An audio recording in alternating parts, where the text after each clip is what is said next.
Hey friends, we have Black Panther. Black Panther on the Prowl, adapted by R. Busse. Illustrations by Steve Kurth.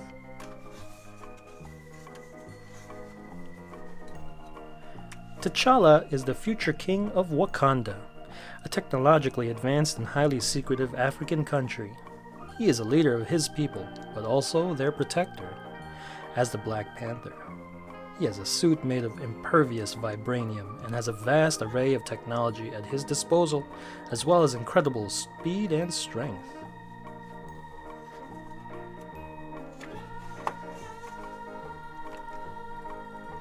After completing a peacekeeping mission, T'Challa returns home.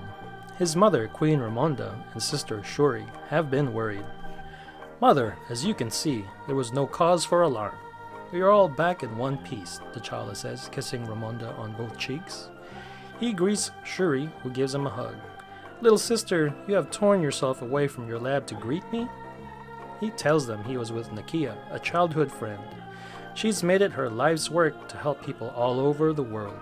She has been away from home for a long time, but she's happy to return to Wakanda too.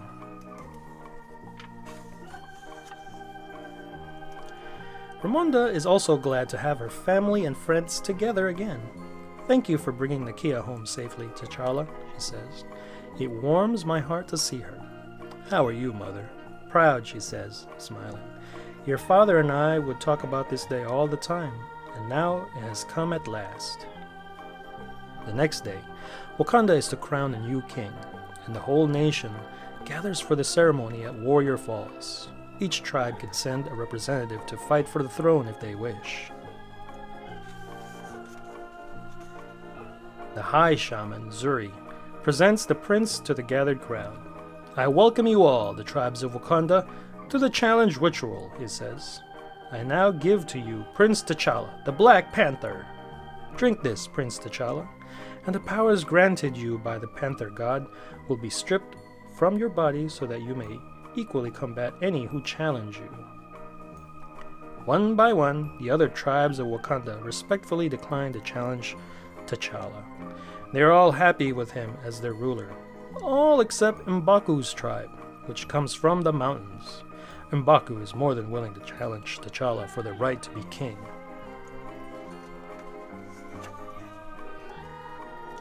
And so the battle begins. The two warriors clash in the water, and both struggle to gain an advantage.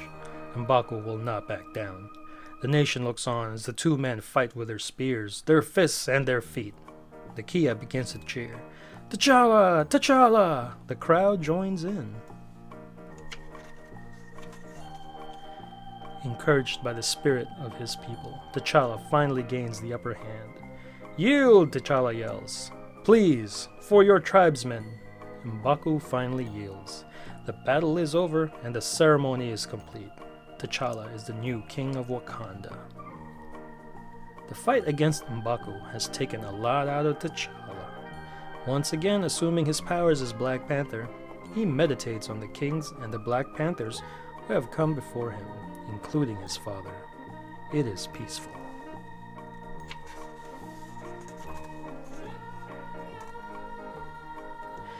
Thousands of miles away in England, Ulysses Klaue is in the midst of a daring midday heist with the help of a new ally, Eric Killmonger. Together, they steal a vibranium hammer. Vibranium is extremely rare and valuable and can only be found in Wakanda.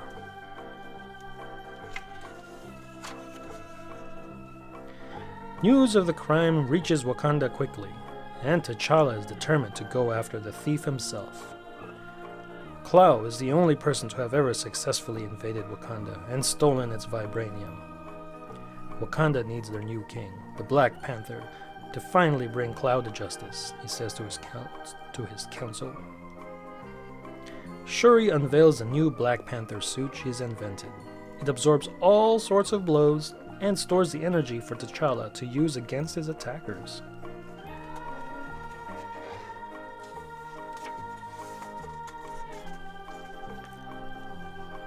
Soon, T'Challa, Nakia, and Okoye are in Busan, South Korea. They infiltrate an illegal casino where Clow is supposed to be selling the vibranium. Clow is indeed inside, meeting with the vibranium's potential buyer. It's Everett Ross, a CIA agent who has helped T'Challa in the past. The CIA has its own plan for Clow, but T'Challa is not willing to let anyone else bring the criminal to justice.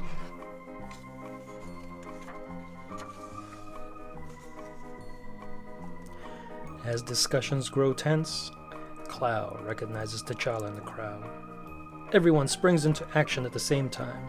As Clow starts to run, Okoye takes off her disguise and begins to fight. "At least I can finally lose this," Okoye mutters as she whips off her wig and pulls out her spear. As T'Challa moves to grab Clow at the exit, he's stopped by a sonic blast from Clow's mechanical arm. Clow has turned his hand into a high-tech weapon, and T'Challa is taken by surprise.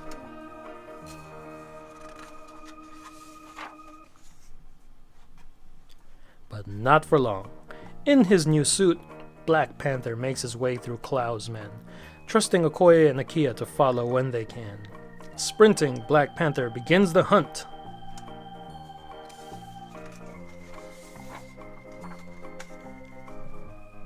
Clow jumps into his armored escape car. He came prepared for trouble.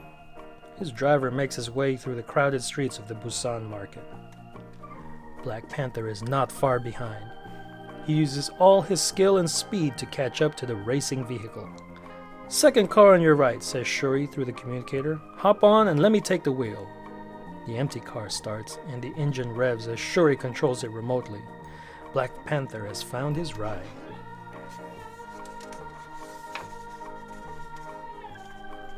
"They make Kings bulletproof now?" Clow asks when he sees Black Panther gaining on him. He opens fire from his car's window. The new Black Panther suit absorbs the attack, so Clow ramps up his efforts. "Let's see if you go boom," Clow says as he aims his high-tech arm.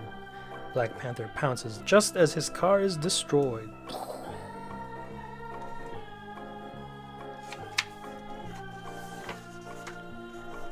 T'Challa latches on to Clow's vehicle and uses his razor-sharp claws to puncture the back tire. Out of control, Clow's SUV flips, trapping him underneath. "Too long have your crimes gone unanswered for," Black Panther snarls.